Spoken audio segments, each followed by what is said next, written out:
Hello, everyone, and welcome to another episode of Talking Gut. Dr. Giulia Enders, welcome to the Talking Gut podcast. Hello. I'm very excited to have you on the show, and I find this really fascinating that many years ago, and for those listening that might not see me holding it, I came across this book, right? Which was your first book, called "Gut: The Inside Story of Our body's most underrated organ," and I would see this everywhere. Like going to the airport and the bookshelves, and it just stood out. Like the color, the design was incredible. So well done, Jill, and yourself for doing this.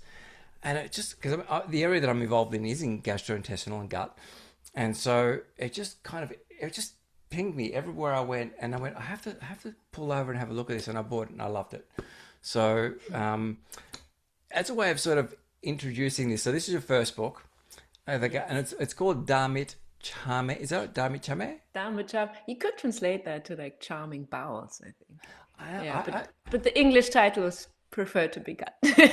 I know. Well, damn it. I thought darn it is what I thought when I said darn it. I was like, no, it's not darn it. Oh, no. And look, this book transformed the way so many people saw the gut. And, as you have mentioned in your TED Talks, your interviews, and of course in the book, the gut is kind of taboo. It's dirty. It's disgusting. It's mechanical. But, you changed this, the way people view the gastrointestinal system. I was just going to say, it was seen as that, it not necessarily is. No, true. It was seen as that. Thank you for the correction. And this was, it was a massive international success, right? So congratulations on that as well. I think 8 million copies. I think I saw up to 40 different translations in terms of international. And now you've got, and it's also, you did the updated version as well, and you added an extra chapter. So that was really great. And of course, the most recent of your books, which is Organs Speak, What It Really Means to Listen to Our Bodies, which was just published. So little trumpet thing. So congratulations on this book. Thank you.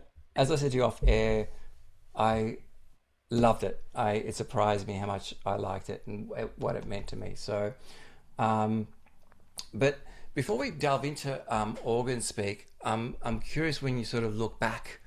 I mean, it was such a phenomenal success, Gut, and I know a lot of people were talking about it. And I'm kind of curious. Since then, what's changed in you? I mean, in terms of since that time that you wrote this book. Well, I mean, it was a very interesting excursion, I'd say, because, just a few weeks before publishing it in Germany, I was just on the couch with my mom on a Friday night watching like these late night talk shows or something. And then a couple of weeks later, I was on them. So that was quite a funky thing to suddenly happen. And I always saw it as an interesting trip to take and then to come home from it at some point. And that's really what I did. So I had this whole year of really doing all the press in Germany and then the other countries as well, which was then surprisingly happening too. But coming from it, I just finished my studies. I started working in a hospital. It was a hospital focused on the gut. And I collected experiences there, which I wanted to collect, exactly those. And I also parallel tried to do a little bit of science communication. My sister and I did an exhibition that traveled a few countries in the world on the gut and the microbiome, and also write a column for a paper in Germany. But mainly I was really focused on my medical work, and that's what I did for a long time. And then during my time at that gut-focused hospital, I at some point discovered that I just cannot focus only on the gut to be a good doctor, and that even to treat the gut, I have to understand its connection. So that's really then what led to the second book. I didn't intend to plan a second book. It just sort of like came onto me, I would say. And I then knew the feeling, which took me to write the first book. So that's really what happened. And I think I was a bit surprised that it was nice to be successful and have all these great things happening, and financial stability is a really cool thing. But then also I was a bit, not disappointed, but surprised at how little the change to your everyday feeling is. You can have a cool success and then you know it and you're like glad it happened. But it still doesn't change the way you feel when you get up, when you go to the shower, when you clean up your kitchen, when you talk to someone. Those things still all happen with the music that you make from your insides, your inner world. Yeah. And at some point I realized that, and I was actually really relieved. At first I was a bit disillusionized, but then I was really relieved because I thought, well, what if I like worked for 40 years just trying to achieve this one high point, and then I realized it's good, but it's not crazy good on everything. So I was kind of glad that I had this realization quite early on in my life, I'd say. So I think those were maybe a few of the things happening since then. Yeah. A lot of fascinating, interesting experiences you've had. I mean, aside from doing the research and especially in organ speak, the extensive amount of research you would have had to, gone into to get all those details. That's my hobby. Like, that's what I really love doing. I can read the papers, like, give me the papers. I can read till the middle of the night. I love it. So that's really something I've always liked. Even in my studies in my medical school, we had this one class where it was only about doing thorough research online. And most of the people in my class really hated that course because they said, ugh, I don't need this. I just, I have the clinical guidelines. I don't want to do research. Ugh, what are we doing this for? And I was like, this is the best class I've ever had in this whole course of studies. So this is, I guess, just my thing. And also while I was working in the hospital, I loved reading them to be able to explain more to my patients. I just love doing that. So yeah, so that's not the hard part, actually. That's the good part. Yeah, I can see that. I noticed that in terms of the writing, and I noticed in the interviews that I've seen online that you've done and the talks that you have a very curious nature. You kind of want to know, and I could see that in you, and the excitement and stuff would make it obviously a lot more enjoyable as well because you do have that interest. In terms of, you talk about, in terms of when I looked up to see how you are now, in terms of you're obviously an MD medical doctor, and you've got internal medicine and gastroenterology. So in Germany, I'm not sure, is it gastroenterologists and hepatologists? Is that what you now have the title of? No, in Germany we have to start, or well, yeah, we have to start doing internal medicine. So we really actually have to be as broad as possible in the beginning and then narrow it down usually. So that's the course I took. If you do it a little longer, then you have the gastroenterologist, like 1 year, 2 years more, depending on which path you choose. And yeah, so that's what I did then. But as I said, I really chose a hospital where I have to do as little as possible from the other organs because I wanted to avoid that, but then realized, nah. You can't do it. Yeah, You can't. And no, it's not and good to be so over specialized. I think for some it's great, but like, yeah. I'm jumping the gun, but it was whenever I work with patients who present with, usually it's disorder of gut-brain interactions or a functional gut, and they have all these other coexisting conditions, and I sometimes say to them, one day there will be a systematologist rather than a gastroenterologist because everything's interlinked. How can it not be when when a fetus is about the size of a jelly bean and it just basically forms connections and extends these connections? How can one part be separated from another? So hearing you talk about that, it's like, yes, I love it. It's fantastic. In terms of the work that you've been doing, and I know that you worked in the hospital. I don't know if it was in my geography is not very good, so I apologize. I've never been to Germany yet. It's on the to-do list. Can I jump in with one thing just real quick? Because as you said it, I also sort of thought, when I wrote this gut book, and now so many doctors also agree that the gut can influence so much, like your immune system, your metabolism, your brain chemistry. There's so much influence of the gut on other organs. But, why shouldn't it be all the other ways around as well? So everything is connected and can influence each other. Maybe not as much as the gut with its prominent central role here in the belly, but still, So of course, actually, it has to be that way. Yeah. Yeah, I completely agree. With the work, and I know that you worked, I can't remember which hospital it was it in Hamburg or somewhere that you did a lot of work also working with IBS, so the DGBIs.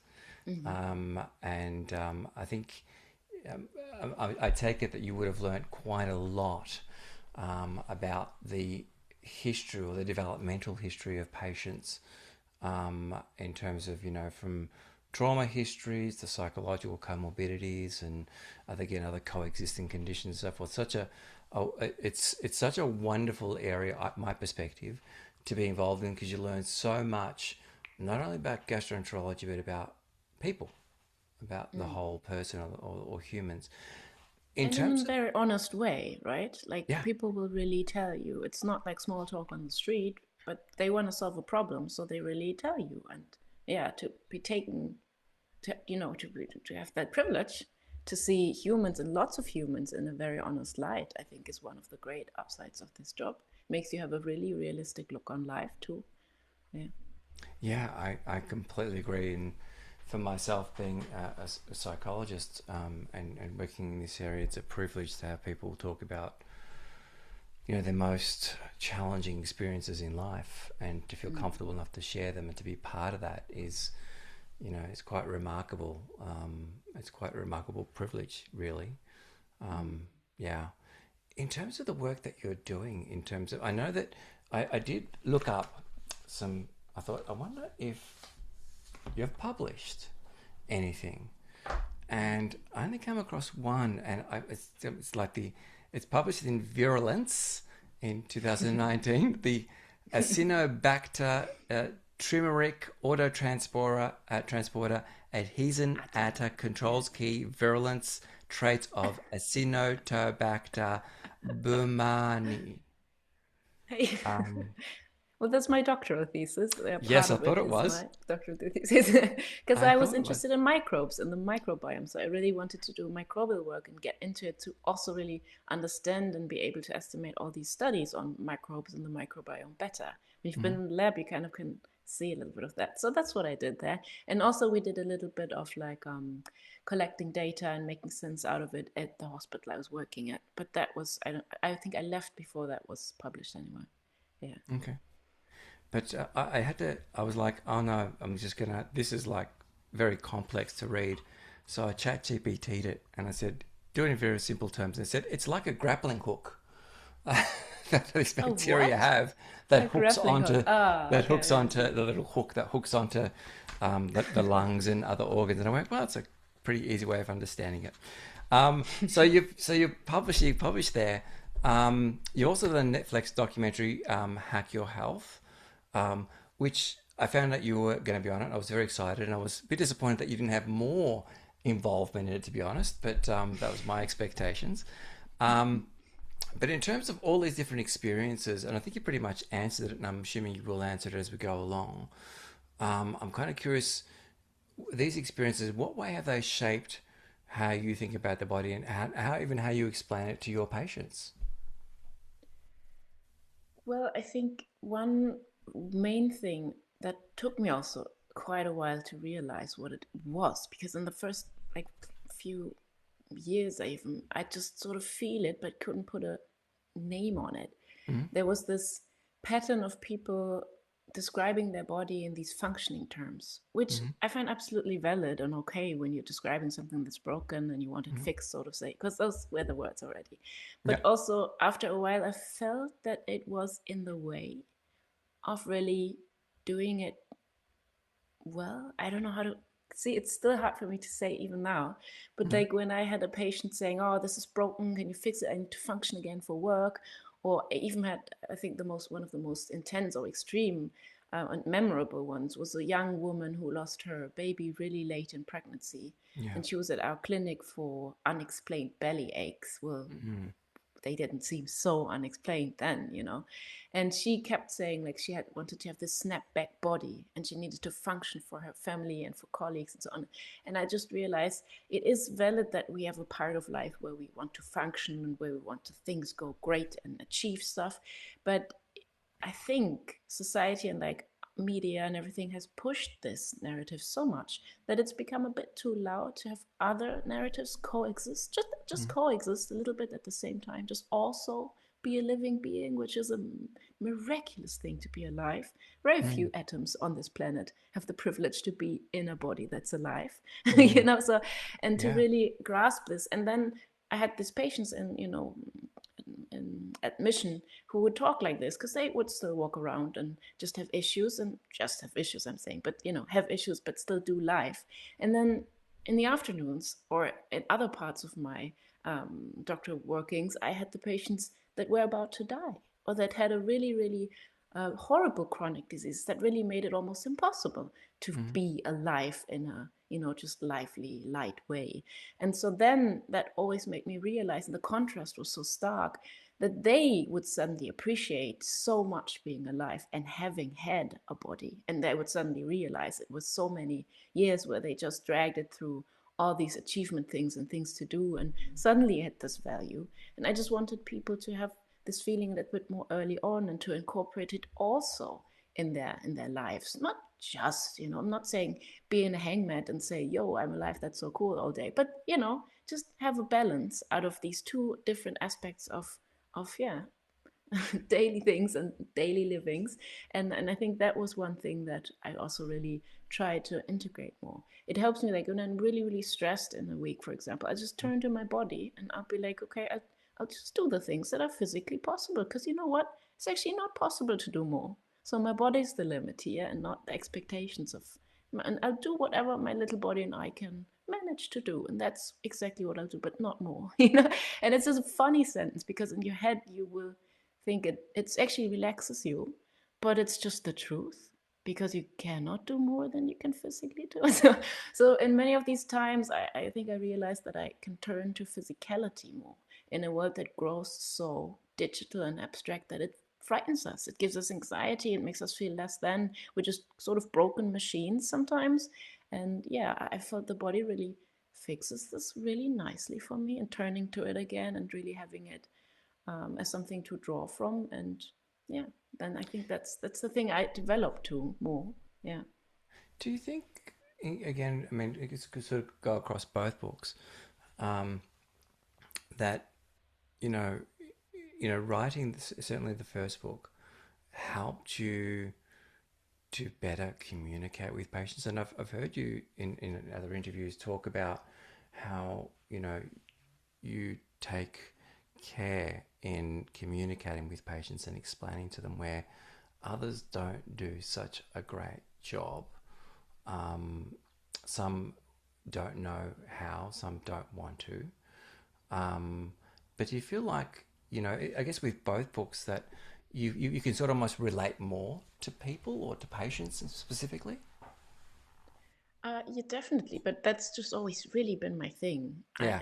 Explaining and doing, it's just really what I like also. And I realized while I was in the hospital, there were some doctors, they were really not good with patients. And it was sometimes a bit painful to watch, to be honest. I know. But they were such good doctors. Yeah. They knew all the things. And when they were in the room, I always thought, it's so unfortunate that, the patients often felt like, these heartless, stupid stub or something. But some of them would operate perfectly wonderful. And I think I'd really want them to operate on me, but never talk to me. So, I think I've accepted that there's just people who are good at this and that. Maybe sometimes I thought, maybe we should really split it up. You do the surgery and I'll just do the explaining. So I guess I'm not saying everyone should be able to explain. People have their talents, and I think explaining might be one of mine. So yeah, and if you ask if I explain things differently, I always try to. I think I often did, but that's also one thing why I think I turned back to writing again, because I sometimes got really frustrated. I just didn't have the time. I didn't have to explain. Didn't have the time to explain it in the broad and depth that I would have wanted to. Yeah. And sometimes that left me really frustrated. And then just taking time, being on your desk and trying to really get it right so that people have a different feeling at the end of reading, for example, that then was satisfying to me. But after a while, again, I would miss my colleagues. I would miss the people I would see in the hospital every day. So I think I really need both. I need clinical work, and I really love then being able to also do science communication very thoroughly and responsibly, and with the kind of lightness and fun and feelings that I want it to be. Yeah. Did just sort of one kind of final question in terms of your first book. I always try and imagine what life would be like in other people's shoes, whether it's friends, whether it's strangers walking past, whether it's patients or whatnot. I always try and imagine what their life is like. If people driving, I sometimes wonder what they're driving, what are they thinking, where are they going, what are they doing? What's life like at home? When I'm driving past the house and the lights on, are they watching TV? Are they having a conversation? What are they talking about? So I'm kind of curious. But in terms of with the book and with the success of the book, was it in any way challenging? Like, were there any, I guess, moments where patients had expectations because they knew who you were, or you had a certain standard that you had to reach, just out of curiosity?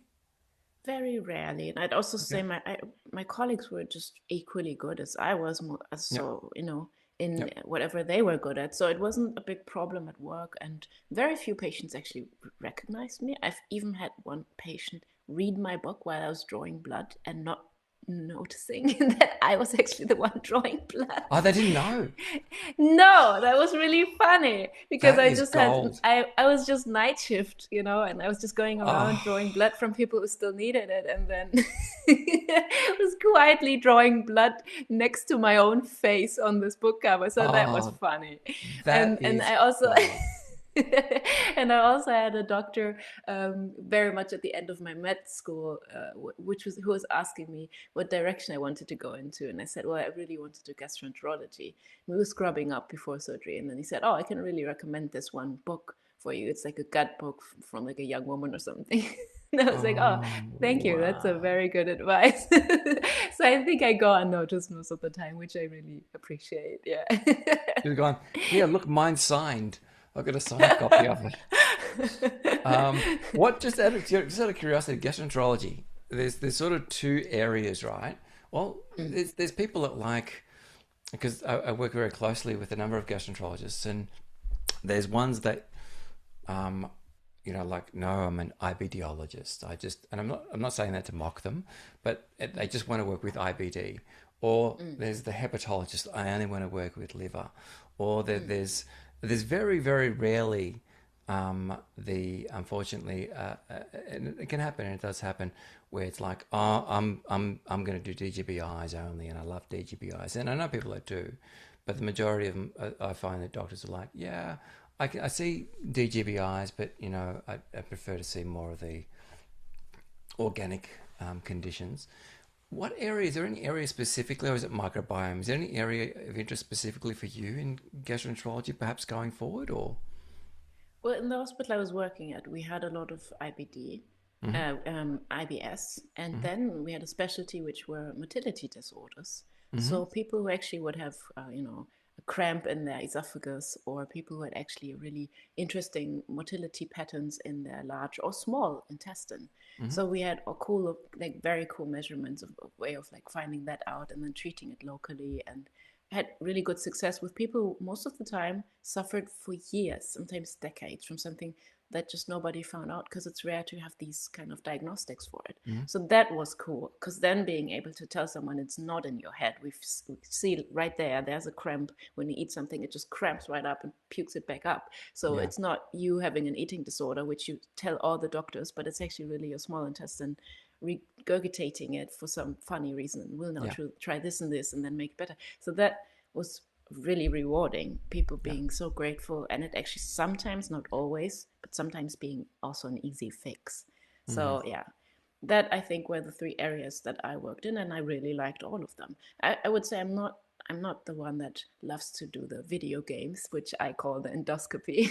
But I'm Ah, always really? really glad when someone does the endoscopy well, and then I can use the results. It's all right, but it's not my thing. I really like the other things more. And then liver, we barely had any of that because there was another hospital close by which was focused on the liver, Oh, which was perfect for me because I'm not the liver gal. So yeah. the liver is what kind of thing that just sits there, okay, detoxifies, great. When you're having a big night on alcohol, thank you, liver. Yeah. Um, but Oh, and also what the head of our department was very known for was to really found this principle of leaving the pancreas alone when it's inflamed.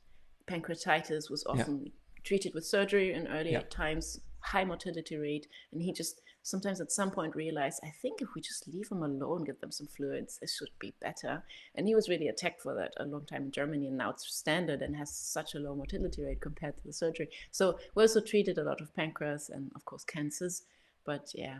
So that's a little bit also the school I was coming from. Look with your own eyes. Really ask questions if that's the good way to go, or if maybe you find in some patients who've accidentally taken another way that this was a good way. Maybe look at this way. So really having that open mind, not being too arrogant. Also, I carry this mindset when it comes to evidence in school medicine. This is the way I learned, and I want to apply it. But I do listen to people who choose other routes. I do listen to people who tell me about their homeopathic drops or acupuncture or whatever herbal tea helped them. I do listen to it because I think, well, it's interesting. I'm just going to listen to it. If something makes sense, I'll have it in my mind. And if a patient sounds really similar, and I've heard it now 3 or 4 times, I'll tell them there's no evidence for this. It could not work. And if you spend money, it could be wasted. But I've had 4 patients now telling me that this really helped them. So this was an approach that I liked. Yeah. Yeah. Okay. Good answer. But the liver is a fascinating one. It's the organ that you cut it and it grows back to exactly the right size. Yeah, that's its one cool thing, right? Isn't it? It's like you cut it and it knows where to go and it knows where to stop. I found that. I interviewed a hepatologist on one of the shows, one of the episodes, and it was one of those ones that I went, wow, it's a pretty cool organ too. What a good segue. Organ speak. It's look, when I did a search and I was by surprise. Don't know why you came to mind, and I just thought, let me just check to see if you've published anything that I've missed. And this hadn't come out here yet. So I'm going to pre-order it, and I was super excited about it, and looked a little bit about what it was, what it was going to be about. And I did I used to be a radiographer, X-rays and things like that. And we learned anatomy and physiology and pathology and all that sort of stuff. So I kind of expected it to be in your style, like with gut, but it really surprised me. What surprised me more about this book, not only did it kind of deepen my awareness and appreciation of the body, but it also made me reflect more broadly on my particular place in the world, which I was surprised. So thank you for that. I guess you sort of answered this question. Why was Organ Speak the book you wanted? And perhaps, and you've already explained it, why was the need to write it now? And you pretty much explained that anyway, really, haven't you, in terms of the evolution of your own growth? But so I also think it's just like interesting and fair to also take the body's advice. And sometimes when you have life questions, just turn around and say, well, how would the body solve this? Because the body actually solves a lot of problems daily. And it has some very purpose-based, reality-coupled principles in order to do so. So just looking at them, understanding them better, and then I felt like you can actually apply them to life questions, as is in like, what is safety, or what is important for good relationships? How does the skin mediate between outside and inside world? What is actually strength in a muscle? So just turning to the body and having this question answered helped me on like daily life physical things and questions like how to sleep a little better or stuff. But it also really helped me in life questions. And so I wanted to transport this to the book, and I'm glad that it did that for you too. Yeah, I bought my whole team a copy.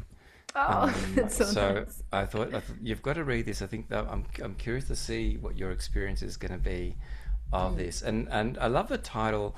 And unfortunately, Jill's not here. Your sister Jill's not here to be part of this. It's an interesting title, and I guess you've sort of again answered that in a way. I was kind of curious why organs speak, and the design's quite interesting as well. I was trying to. It almost looks like a beautiful flower in a way. And then I'm like, okay, I'm seeing different organs here together. I guess, what made you decide on the title Organ Speak? Well, in German, it's organisch, which sort of is like a play on words. In Germany, we say this for things that are like evolving organically, but we also say this, for organic chemistry, and then also for things being round and being more complex than just squared linear things, Mm. which the body is, you know. Mm. And then it also sounds like a language, because we say Spanish, English, and then we can say Organish. So I wanted people to be able to speak that language also, because we already do speak the language of economics, of machinery, of social media, but let's speak the language of the physical world too, you know. So that was a bit the thought behind it. And the cover, Jill chose to draw that because it also resembles that multi-level play on things. It's like a cell on a black background petri dish, but it's also a hubble of organs coming together, forming life. And then it looks like a planet in space. So you can really put it to all the different, you know, levels. You can apply it to just looking on the world. You can apply it to look it on your body. You can apply it to the tiny little steps underneath all of that. So that's really what we had fun playing with. And in the beginning, that was quite hard, I have to admit, because it was difficult to train my brain to think that way. You can, of course, sometimes make nice little metaphors or parallels, but they will sound like as cheap poetic sayings like, oh, you know, go at it like the heart. No, I don't want that. But I wanted to really make it feel like listening to the body. And I could only do that, which ironically I realized, by actually listening to the body. So it took me a while to get there. And this book took me longer than I thought, but now I really appreciate it. And I think sometimes it also takes a while when you read it to get into it. With the first book, I just wanted it to be there, to be humorous, to be funny, just get in the wagon, go on this funny ride. And here it's a bit more calm. You really have to sort of like calm down, come inside. But then I think it's a good reward at the end of that. Yeah. Especially at the very end of it. Yeah, I can only imagine. And as I said earlier, this would have been. I was thinking how. I mean, the detail in it, and not aside from the way that it was written, in a way that is so relatable and entertaining. And you know, I was reading the book and I was listening to the audio books. I was interchanging while I was driving to work. And I loved the audio version of it. I think you did a fantastic job of narrating that. I was giggling multiple times at the way you were saying certain things, and it was great. I was thinking you could do a living reading kids' books. I reckon. I think it was such a great way of speaking. But even with my accent, thank you. Yeah, no, you forget about the accent. I didn't even notice the accent. But no, it was very well done. But in terms of, I mean, I don't know why, but I always look at dedications at the start of a book. I don't know why, but it's something I'm, again, curious about. And you've got here for Reginald, Ruth, and Alfred. Even though I'm not telling their stories here, I am writing with their words. Can you explain who these individuals are and what you mean by that? Yes, that's my father and his parents. And the book, I am telling stories of people that are very close to me before every part of the book. So before each of the 5 chapters, I'll tell a story about my great-grandmother, about her best friend, Bill, and then about my mother and my sister and I. And so those were stories I do not tell just to tell them, but really to have a feeling where there are these parallels from the organ to people in real life, and then also to get to know organs in a way that you would get to know people. And to enter this mindset, I wanted people to meet people and then meet the organ, you know, to come from the same angle when they do.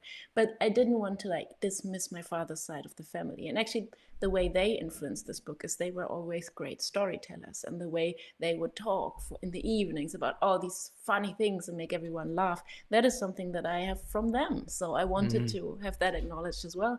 Although the family of my mother influenced me, I think, a lot, because I just grew up with my mom, and also they were such interesting people. And now looking back, I realize as a kid, you just think that's normal. That's how Bill is, you know.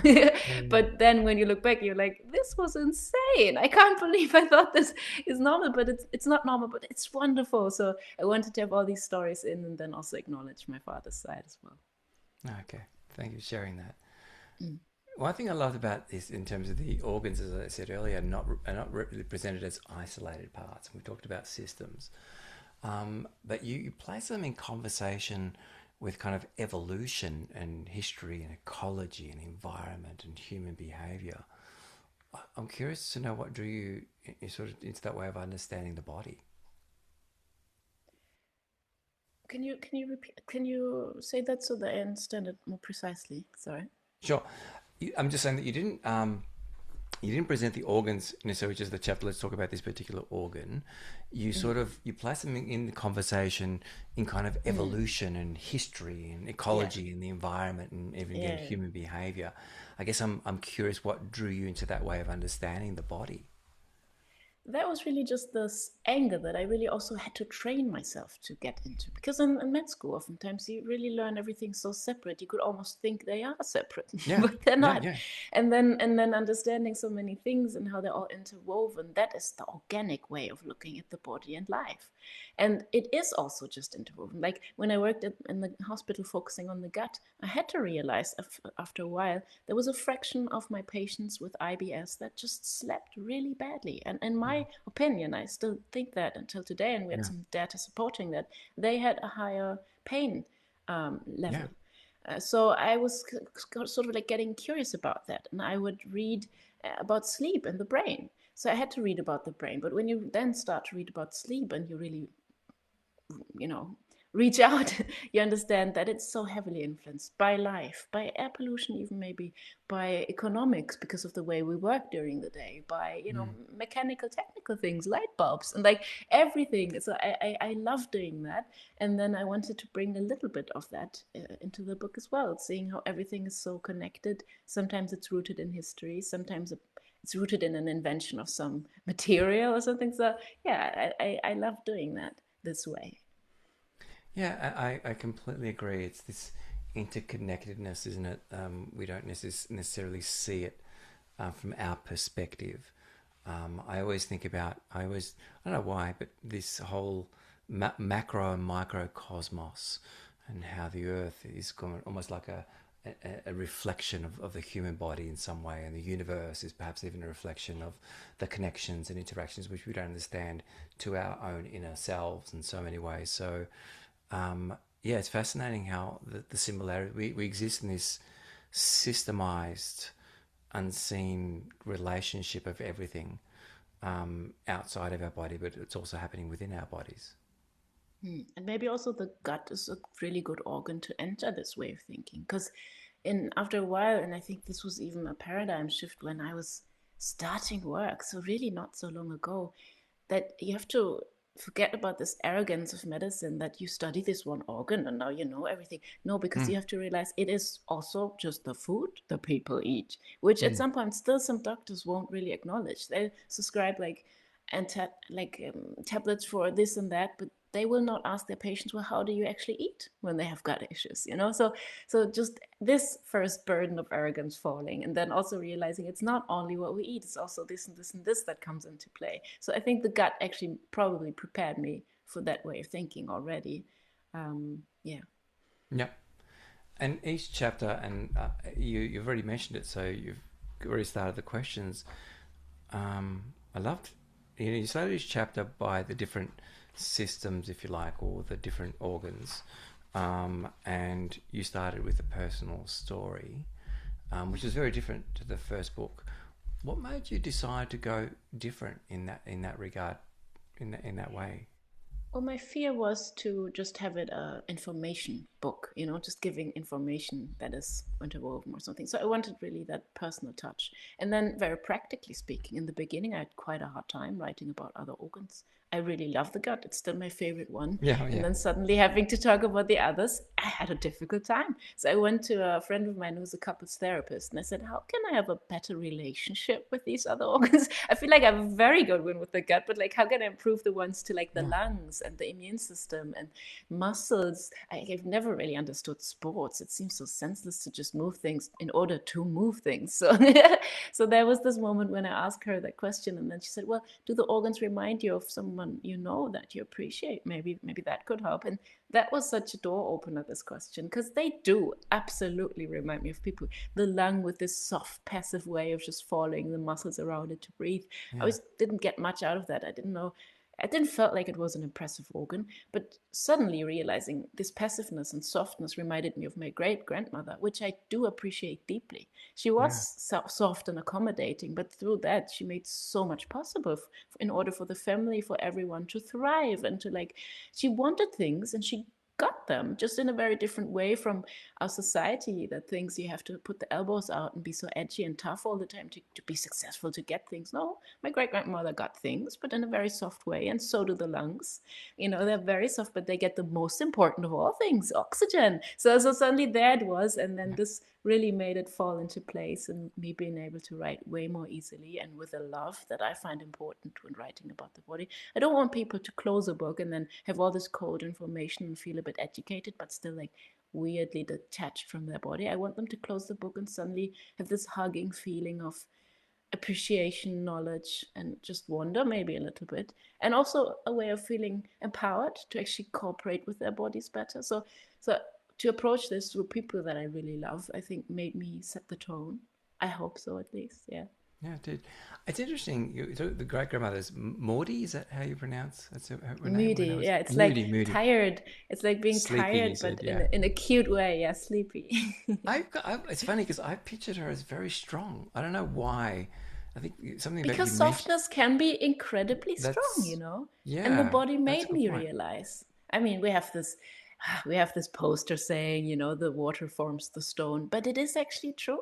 Like when I look back, everyone applauded her husband and was like admiring Mm, my great grandmother's husband for this mm, being the successful lawyer, for not mm, joining the party in the Nazi times. Like he was applauded so much for it, but my great grandmother was really the soft strength behind it that made it possible. And when you look at the lungs, the only way that we can breathe 20,000 times a day, which is an impressive amount, the muscles could never pull this off with their being so strong if the lungs weren't so mm, soft and passive. And mm, oftentimes we see this in relationships and even in whole society, that there's always a softer part, or someone is a little bit softer, more accommodating. mm, Sometimes we have this pairing up of people who do a practical economic job and someone who's a bit more artistic, soft, likes to cook or creative mm, things. And then mm, oftentimes we say, oh, the one is successful and the other one does the soft skills or the chores or something. But this is not really how the energy is distributed. Both mm, really make it possible. If you're just hard edge working all the time, you lose touch with something, and then maybe mm, that soft partner really allows you to pull through like this because they supply it. So this is a thing in just couples and relationship, but it's also in society.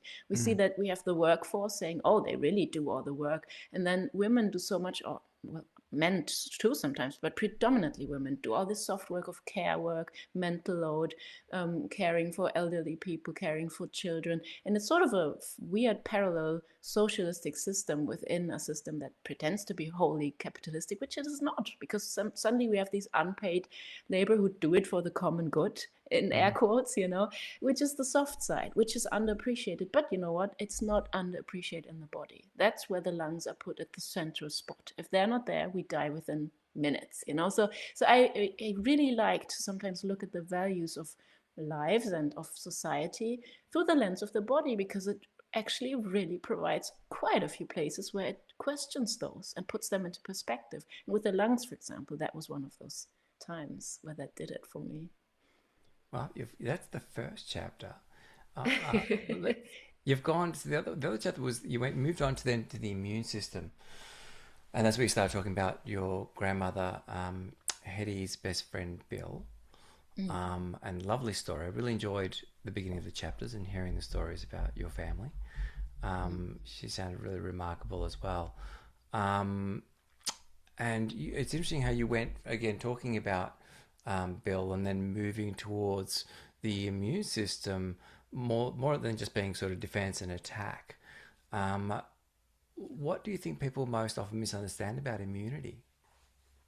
That it's all about aggression, that it's Yeah. killing off the germ, Mm-hmm. having the barrier, hitting the bacteria.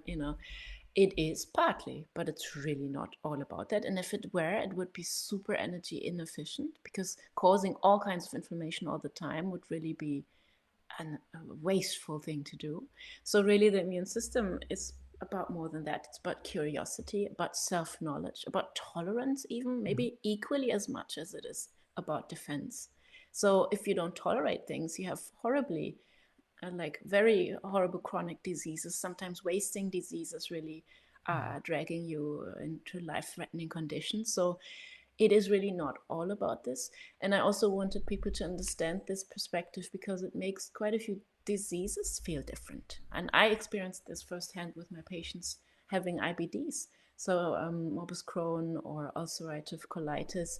Oftentimes these people are told in practice, well, your immune system is attacking your own body. And I find this now that I understand the immune system better and see it from a different perspective, really not such a good way of saying it, because it's also not accurate enough. When we look at all the scientific data we have since the 90s, we have a very different picture of the immune system. All the things we still say about it are so much old-fashioned from like the research of the 30s and the 50s, which was happening during the World War. So even all the vocabulary for it is heavily influenced by that. Killer cells and so on and so on. Yeah, but when you look at the immune system and autoimmunity, its whole mission, the existence of these cells, is simply and only based on protecting us. And then sometimes there's a point when it can go too far, when it just does a little too much, like helicopter parents, like overshadowing their children. They want to do good, but they actually do harm by doing that. And they don't, they don't think they do. It's a mistake. A body is human. It does make mistakes. And so I had a patient, for example, coming in a few years after she had been diagnosed, or she had a horrible like infection, EHEC infection, where she had bloody diarrhea, and it was really very life-threatening and close to being dangerous. And then a few years later, she came back to the hospital, and we diagnosed her with a chronic inflammatory bowel disease. And she was really down that day, understandably so. And I could not explain everything I wanted to in the way I wanted to in the morning round. So I came back to her room later in the afternoon, and I talked to her again. And she said, William, I'm so poor. Now it's always my gut doing all these horrible things to me. And then I said, it's actually connected, that your immune cells in the gut saw this happening before their eyes and realized they were so late, they almost had something horrible happen to you. Now they've just become a bit overprotective. They're a bit too careful. They do start an inflammation even when it's just an innocent gut, microbe, which isn't so bad after all. But they just want to be extra sure. They want to protect you so much they're going too far. And it's not a good thing. It doesn't make it better, but I think it really is a change of perspective, and it really feels different. It does make a change if I am able to explain it that way. And it's scientifically accurate. After an infection like this, the chances of having an inflammatory bowel disease are much higher because the immune cells are now sensitized to maybe being a bit more on the edge right away than too late, So in that case, it was just the accurate way of saying, and I could see in her face that it really changed something for her. It was not her stupid body attacking her. And if she would take her medication from now on, she would not feel like she's like beating down on it because it's doing something stupid, but rather like swallowing something to say, oh, please calm down. It's actually all right. I'm actually okay. Could we tone it down a notch? I'm okay. And so those were the things I really felt they are different. And we have so much like media influence, health influence, social media telling us what to do. There's all these to-do things, and it's becoming a pile. It's really heavy sometimes. And I feel like what solves this a little bit for me is this way of really understanding a bigger picture. Now, when there's all these recommendations with autoimmunity saying, have relaxation, take aromatic oils, eat this kind of diet, no, eat that kind of diet, do all these things, I can put it in a drawer. I can say, these are all advices to tell the body I'm doing well. Could you tone it down a bit, immune system, please? I'm actually, see here, I'm doing better than before. So maybe we could be a little bit more relaxed, and then people can understand it and then choose from there which of the things they want to do to send the signal to the immune system. So having things suddenly align and be understood like that actually took quite of the weight off, I think, sometimes. Just by understanding. That's what I love when I say I love to explain. I love to read papers. I love to tell people about it. I love this effect it can have. You can have all the information, but put into a certain way and angle and perspective, suddenly it just feels so different. And that's then what I'm going for. Even, sometimes I have advice in there that people just already know from their mommies, eat well, move, drink enough water, or, do some exercise and sleep well. Those are things we know. But if you put them in different words, if you put a little extra knowledge to it, sometimes people just feel about it different. And then they'll actually do it differently or pull through with something they wanted to do for a long time. So, yeah, I wanted to focus on also these things that are very much the evidence and maybe the big chunk, the 80% of health advice you can get, but really feed differently about them so you might apply them maybe more likely. Yeah. Can be quite overwhelming for people with so much access to so much information, and not only online, social, but through communal interactions and friends telling you try this and do this, and I heard my best friend's cousin's sister's mate do this, and all of a sudden there's just this overwhelm of all these different things to do, which is not healthy either, in a sense, even if it can be potentially healthy. Muscles, the muscles chapter. And again, I was surprised at the things I learned about the functioning of the muscles, which I may have never learned. Maybe there were times during the lectures that I was daydreaming or fell asleep, or maybe I've just forgotten. But I found that fascinating as well. I went, oh, wow, I didn't know that. But in this case, actually, I'm going to go up. I missed the skin. Before we go to muscles, let's go to skin. Sorry, because it was an important one, because skin is called relationships. And this is where you talked about your grandmother Hetty's passing, which I can only imagine, based on your experience, would have been very challenging. And you talked about that as well. But then you sort of talked about, you went on to talk about skin from there. I guess, what is the skin trying to tell us about, all of this, in terms of what was the segue, if you can explain that, in terms of talking about Hetty's passing and the skin and connection and boundaries and so forth? Well, the skin has to mediate the whole time between outside and inside world. And it also then has this interesting feature that it actually has an outer layer which consists entirely of dead cells. Yeah. So we're dead on the outside, Yeah. And what does this, is there a part of it that can tell me something about life? Maybe the dead layer of cells protecting life. And isn't it a bit similar to us sometimes really only living life and putting an effort into feeling and being alive because we know it ends? So these were a few of the starting questions, and then it continued from there, because there's also a layer underneath that which is very much alive and just is all about connection. And then we have these aspects of wound healing. What can we maybe learn from these processes for healing an emotional wound, let's say, which very much was the case for me when my grandmother died. And also sometimes just very practical topics like anti-aging, whereas here it's all about not having the wrinkles, being really smooth skinned, but actually the skin has a very own perspective on what it does and what it understands as unnecessary aging and what it does to prevent that, and how we can actually support this. And dealing with the sun, for example, is one aspect of that, where I feel like that is also in it again some sort of interesting parallel and metaphor, because the sun is this wonderful warm thing that gives life. Without it there wouldn't be life. But if we get too much and we get too close, it burns us.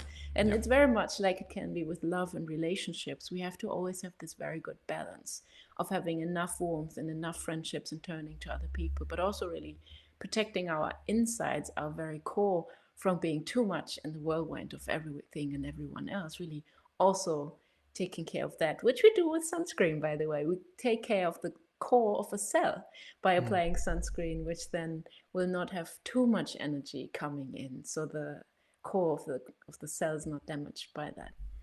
So there were all these topics that I found. Touch, human touch, what it can actually do. So sometimes can actually work like a medicine, like a pill. It's really astonishing in some of these studies what it can do. So maybe let's make use of that, So those were the things I loved looking at when looking at the skin. That's what I really liked about this book, because it was like the skin, as you described it, it's sort of the surface level anyway, dead layer of cells and tissue and so forth. And it was just different ways of looking at the role of skin. So many different aspects, so many different connections to everything. It was very surprising. I mean, I really enjoyed it, but it was sort of many times for example, I think I was listening to this particular chapter while I was driving, and I paused it. And I remember just driving and just really just looking around, just wow, taking time to absorb what I had just heard and how I related to it and related to others and things. It was really interesting. The muscles, which we jump back, um, talk about strength and impact. And this is where you talked a bit about your mother. Um, I guess what does your mother, I guess, potentially, and muscles, how do they relate in terms of to this particular chapter? I had a time in my 20s where I thought about my mother differently suddenly. Mm-hmm. And it might have been because of my sister having her first children Mm-hmm. then, and me seeing also how stressful and strenuous this could be. And I suddenly realized the strength of my mother Mm-hmm. differently and more deeply, I think. Mm-hmm. And it made me reflect on what strength is, and what actually getting things done, achievement, all these things we have in society, usually a little bit also connected with like these old Popeye images of a strong man popping a biceps. Yeah, sure. But it's also very different ways of strength. Some people are really good at doing something for a long time without being exhausted. Others are good at delivering peak performance in a very short amount of time. Mm-hmm. Others are good at just holding position and posture in difficult times, maybe, or not. But like in the body, you can see very different forms of strength. It can be a bladder muscle having a very unique way of using strength. And it can be a biceps, but it can also be an eye muscle using strength to really flick around fastly, which a muscle in the legs could never do in the same way an eye muscle could. So, really, suddenly understanding that there's very different ways of strength. And that you can look at a person that you would, from a societal standpoint, think, oh, it's a rather little bit of a weak person, and then really see, no, they have this kind of strength. And then thinking about achievements and strength in a career level and how we work differently, and also rediscovering sports, because it has become this thing for me where I was like, it's a duty to do sports. If I don't do it, it's my fault if I'm unhealthy. And now in the later days also, if I'm mentally not happy, I just have to do sports. If I don't do it, it's my fault. And so it became this dutiful thing I didn't enjoy and didn't really understand. Besides, I have to do it. So understanding it suddenly differently was in there. And with my mother, that was also a very good point for her. When her children left the house, it was suddenly this empty nest, and she had to rediscover her own desires, wishes, and what she wanted to do. And sport was a great, first step to do that, because she actually thought, I'm not going to do sports to look hot or anything now. We'll be on my 60s and I just want to do what I like. But what do I actually like? How do I like to move my body? And it was a great first step. So all these aspects are in there. And yeah. Did she take up golf? I'm just kind of curious. What sort of sport No, what sort of sport she took up? no, my mom, I think she started swimming firstly. Okay. And then she did some classes at her gym that she really liked the teacher. So I think that's also important, like the female instructor. She thought she just really did a very good job. Yeah. Okay. Cool. So. The sort of final chapter is the brain, but and this you sort of begin talking about the relationship with your sister Jill. But I want to go back before we go into this chapter, because I think it's really important to talk about Jill and acknowledge Jill. And I think it was at it was 2018, the ESITE annual conference in Geneva, where you and Jill were up on stage talking, which I really enjoyed. You spoke together about your strong relationship and the collaboration you had in writing the first book, Gut. I think you described yourself, you described you both of you as a two-headed body. Um, uh, I'd like to ask you about working with Jill again on Organ Speak. Um, in terms of Jill's involvement in the first book, it was obviously that there's a lot of humor with the characters to explain science in a playful way. I mean, you just opened it up and you had a good laugh, and the TED Talks that you did, it was very entertaining and very interesting. Um, in Organ Speak, again, the as you said, the drawings are more personal. I guess I'm curious to know, um, in this particular book, how you both worked through this book. Was it similar to Gut? Was it different? How did Jill experience this book? Well, this time was different because my sister also had two little children, which Ah, is an intense time in one's you're an life. It's auntie. about Awesome. Yeah. And so we really had to focus and really had to see what is necessary and what was Mhm. possible. And also for her, it was parallel to me, a very different process this time around.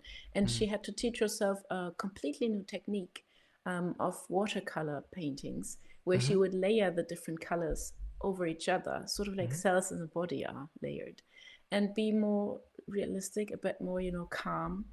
The drawings of the first book out to be light, to be light-hearted and fun. And then the covers and paintings in these books are more really to dive into a sort of deepness, to really maybe see the details, to feel the person when you look at them. So it was very different approaches, and she, as she always does, did it 110% when she does things. Then that's how she does it. Yeah.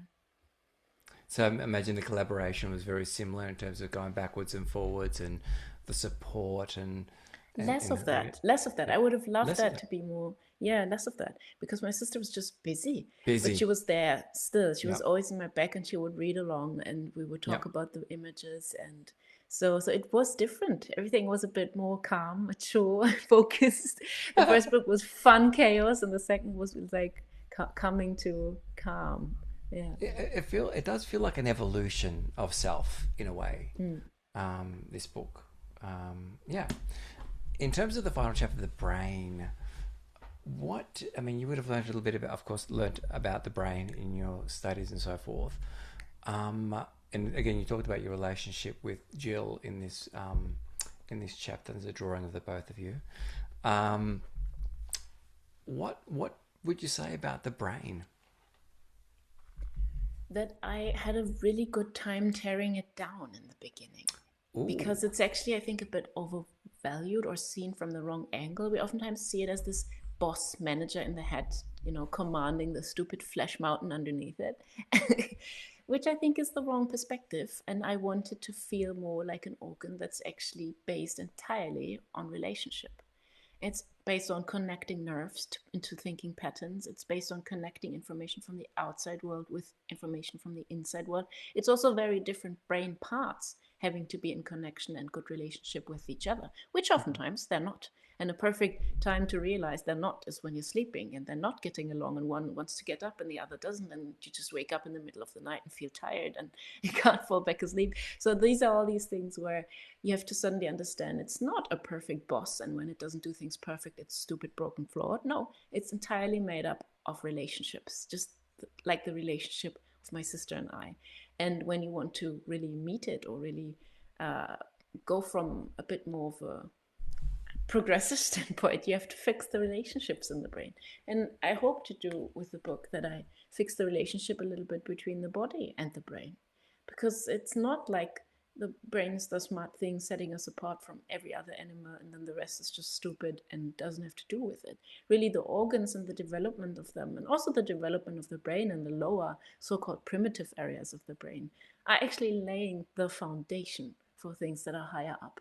And without them, the things that are higher up wouldn't be there. And if the things that are higher up, like cognitive rational parts, are flawed or have some errors, you'd only understand those errors and can really get to them when you understand where they're coming from. And this is often from the base, because the base was intended to do things or circuits in a different way. So, there's all these aspects where I feel like it was good to make it a bit humble in the beginning and then build it from there. Because of course I love the brain. I love my brain. I love curiosity. I love all the things we can do with yeah. the brain. And also emotions are wonderful, and cognitive things and tasks. That's a cool thing. But really not having it at such a high place in our regards that it then hinders us from going further, really understanding us as a whole. Yeah, there's a lot of, I mean, certainly in terms of conscious mind and conscious thinking, which really hasn't been around all that long from an evolutionary perspective. I would suspect, you can correct me if I'm wrong, Mm. that we place so much emphasis believing in our thoughts, for example, and these automatic thoughts that we have and beliefs that we have, that are just based on our perception, and a lot of times they're absolutely incorrect. Mm. Yes, exactly. Yeah, And that's okay. That is yeah, also what the brain is for, try and error. But we just also have to see it as such. Yeah. yeah, and that's what I liked about this book too. Is it's that the kind of message is that it's okay. Mm. It's almost like it's not perfect, but it's okay. Faults And you things know that what? are, Sometimes it's not an honest mistake. It's even an intelligent mistake. So that's yeah. also interesting, you know. Is that based on the perspective in a given time and place? Well, a lot of times with emotions, for example, Uh-huh. people will be like, "Oh, a stupid emotion arises. I'm angry, or I'm really jealous, and I shouldn't Yep. be," all these things. Yep. And then when you really look more closely, it's maybe a problem of the conscious mind, of the ratio to understand really the whole entirety of that emotion. And as soon as it does, it realizes, oh, it's actually not a stupid mistake to have this emotion. It was just a Yep. stupid, narrow way of seeing this emotion. Once I Mm. understand anger, I can see that it's just only the notion to stand up for something that I find important. It doesn't dictate you to scream at your boss or write an angry email. This is what the conscious mind makes out of it. But if Mm. the conscious mind, takes a little bit of effort and really understands the emotion better, it can draw quite clever, intelligent, smart consequences from it. Just can't follow the trained reflex kind of first urge, but still the emotion is very valid and valuable. So we've sort of like put it all in a mix and say, oh, the anger is stupid. No, no, the anger is quite right and very smart in realizing something and Mm. fast. But what we do with it can differ. And we know this from studies about emotional intelligence, that we can go Mm. much further if we actually get smart about listening to emotions and Mm. understanding them deeper and more thoroughly. So this is Mm. an example where it's not a stupid mistake. It's sometimes maybe an intelligent one that can help us get further if we understand it right. Yeah. Yeah. I didn't understand in terms of when I again first started reading the book in terms of the why the chapters were arranged in terms of the orders that they were. And again, I was enjoying each chapter, each organ as its own chapter. But in the final chapter, especially the conversation with the brain, it started to feel that this was an intentional, this is for intentional reasons that you had this structure. Can you talk a bit about that? Sure. It's the Maslow pyramid, actually. The Yep. book is built after the Maslow pyramid. It starts with an organ that tells us something about physical needs, the lungs Mm-hmm. and breathing. It then continues with an organ that tells us about safety, the immune system, and then the skin, and, human relationships, connection, and then the muscles, strength, achievement, and such. So this is the Maslow pyramid, and the brain actually very much follows this pattern when it evolves in the womb, but also evolutionarily. We see that there's first, of course, brain areas developing for very basic physical processes like blood pressure, because, we need to have the heart beating in this little embryonic mesh of cells. But then from there, it develops further and it will develop brain areas for feelings like for safety, for general safety, balance, and then a Mm-hmm. bit more complex emotions, which you need in relationships, and so on and so on. So there's a parallel of that. And then there's this aspect that I also really understood when I was reading about the lungs and physical needs, that needs are very much at the center of being human. And we oftentimes see needs as just filling up the fuel tank, but really needs are what define our lives in a human history kind of way, but also individually and certainly in the body. And we see this when we think about fish going to land and then becoming these land animals because they needed oxygen. That was a Yeah. need. Agriculture, because we're hungry, social media, because we need connection. All the big changes in humankind have been because of needs. And I just wanted to hear the body's perspective on these topics because, economy tells us what they think we need a lot of the times, but let's listen to the body and its perspective on these very central topics. Yeah. Was there any organ that you didn't include that you went or you were going, oh, the kidneys?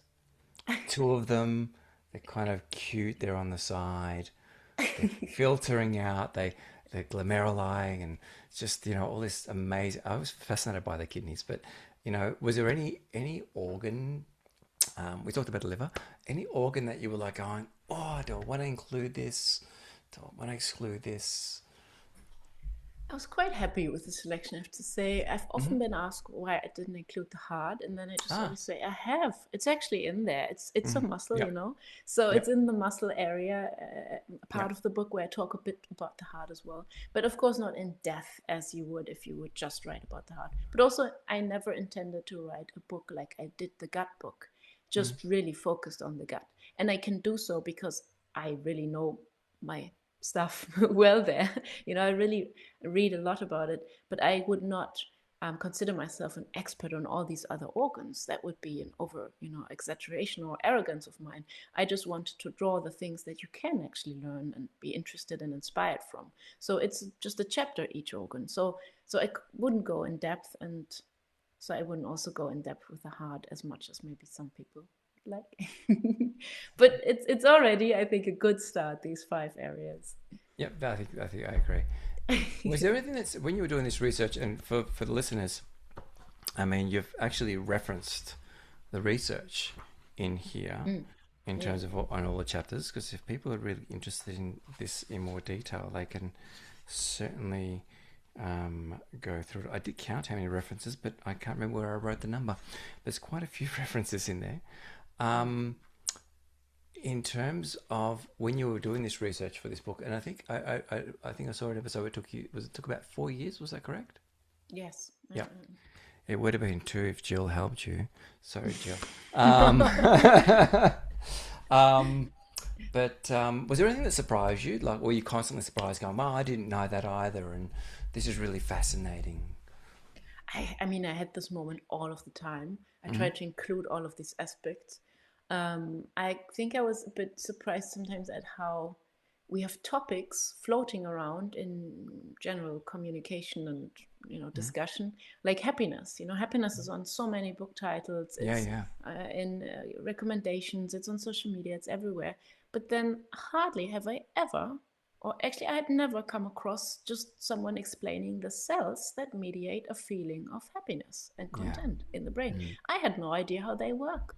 And I thought, that is so funny. We talk about it all the time and what things to do or not to do. And that's actually a life goal for so many people, to be happy. But we don't look at the very concrete physicality of it. Isn't that so strange?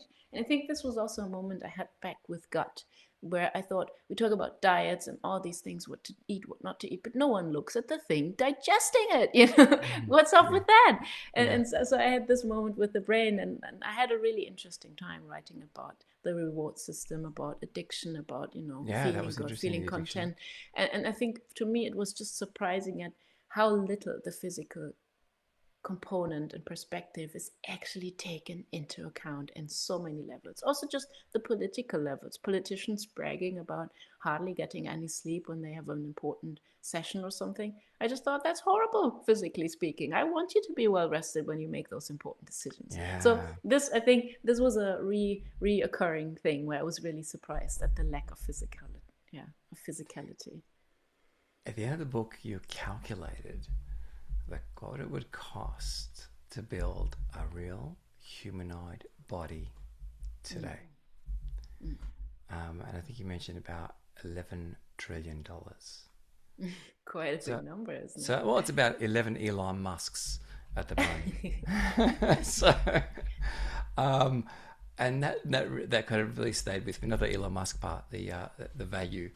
I guess what were you hoping readers would feel or realize in that section?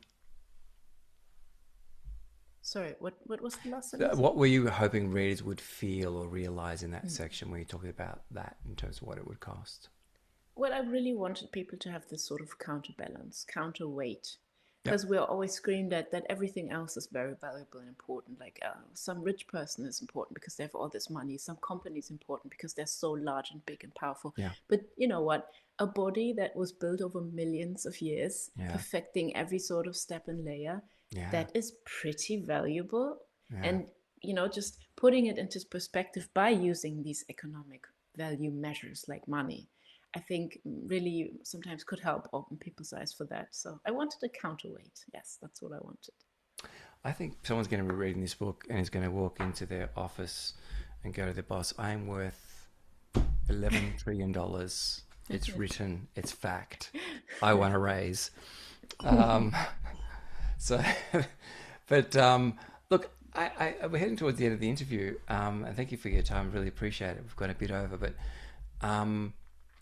the final chapter where you had a conversation and you said, hello, brain. I really enjoyed that. It was sort of playful. It was beautifully said. It was intimate conversation with your brain. And you say in a way that you wrote the book for it, and then you ask whether it knows why it exists, and how it can experience itself. So again, I found this a really curious and wonderful way to finish the book. Actually, went through it about 2-3 times. I don't know why, but there was something about that conversation. Why did you choose to end with this conversation or that conversation? What were you hoping it would leave the reader thinking or feeling? Well, it was exactly that shift that I want people to have, but I couldn't put this in their faces at the very beginning because Mm-hmm. we're so used to just collecting information with our Mm-hmm. brain and just reading and then feeling like, now I know everything. And hardly do we turn around and say, "But do you know everything? How are you feeling? How are you positioning yourself towards Mm-hmm. these things and snippets that you're thrown at the whole day by, news, media, everything?" And just having sort of this inflection and really making this make the knowledge feel different that you just collected was my intention here. And also the brain chapter is about elite and is about power and how do the elites go about leading companies, leading families, leading countries. The Mm-hmm. brain has some things to say about that. It Yeah. would approach things different. And I find this interesting. And in a body, we see mistakes and errors in the system right away because then we're sick. But in a society, people can, with rhetoric and just measurements, make us feel like, well, I guess that's just the way. And having the body as a second source of like doubt or inspiration or questioning, I found it just intriguing. I'm not telling people to do it like the body. Oh no, I'm absolutely not. But I'm saying, well, just look at this system, compare it to that system, and then draw your own thoughts. See what makes sense still and what doesn't. And that was an experiment I enjoyed. Yeah. Kind of a last question. What are you hoping readers will get out of this book in terms of reading this book? Well, Changes or I'll hope they'll put it down and just feel a bit different towards their body. And yeah. I'll hope they'll put it down and have maybe some philosophical thoughts, but also very much just everyday advices where they can just cooperate with their body better. That's really a very pragmatic side I also Mm-hmm. highly value. Mm-hmm. So these things. Is there anything I haven't asked you think listeners might want to hear or Oh kind no, of a I think you need to did know? a very good job. It was very interesting and thorough too. Yeah. So thank you for No, that. thank you. And My I love pleasure. it's there's one sort of quote that, and I think if I was to summarize um this book for me, was when you said when you wrote, looking at the body made me feel human. Mm. That Well, it that was does. It does. It does. And and it really kind of, and again, human doesn't mean just obviously the body, but everything about being human, from emotions to cognitions to functions to survival to thriving to relating to evolving to all those aspects, which again was something that I just did not expect that it was almost like a bit of a self-help book in a really weird way, and I don't want to underplay it by calling it a self-help book, because I think it's way more than that. But it just surprised me that it was more than just learning about the organs. Well, I hope it does that in a subtle, sometimes even subconscious way of just Mm. changing a bit of the feeling. I feel like we've been stripped to just our aspects of functioning and appearing in almost like a skeleton way. So adding all that flesh and skin again by looking at just the organism aspects of being alive. That is, I think, what I mean when I say looking at the body made me human, because I looked at the body and not just the disease, the functioning, these aspects, but really at it and listened and yeah, go from there. I won't ask you what the next book is going to be. What the next book is going to be. I think you were asked on that back in the interview back in I can't remember what year it was when you were at that conference in Geneva, and I was like, wow, I don't really know at that point, but um, if you do, I certainly will be very keen to read it and see your own evolution and my own evolution by reading it as well. Um, Thank you so much for your time. I can't express how excited I am and grateful I am. And again, that kind of disbelief, right, in terms of how small the world is and how these interesting interactions and experiences can happen. So again, from the first time I come across your book to now getting to meeting you is just a huge privilege and honor that I'll always remember and cherish. So Thank you so thank much. you. It's so nice of you to say. Thank you. So thank you. And again, to the listeners, I think this conversation, I mean, I can't recommend it enough. Go buy the book. I've bought it for my team. I'm telling everyone about it, and I'll be sharing this, of course, through all the socials that I have and so forth. Everything you want to know about your body being human. I also wanted to thank Kimberly Allsop and HarperCollins Australia Publishing for making this interview happen. They got us in touch, or got me in touch with you, which is great. To our listeners, I hope you find this enjoyable, this episode really enjoyable, and leaves you feeling even more curious about your body. And again, a little more appreciative of so many of the quiet, intelligent processes happening with us every day. So thank you for tuning into the Talking Gut podcast. If you found this episode helpful, please follow, rate, or share it with someone who may benefit. Until next time, stay curious, stay well, and keep talking gut. Thanks for listening to Talking Gut with Dr. Jim Kantidakis. We hope you found today's episode helpful, insightful, or maybe even a little inspiring. If you think someone else might benefit from it, please feel free to share it with friends or colleagues. We're always looking to cover topics that matter to you. So if there's something you'd love us to explore or someone you think we should talk to, please let us know. You can find us on Instagram, Facebook, and LinkedIn. Just search under @The Gut Center. See you in the next episode.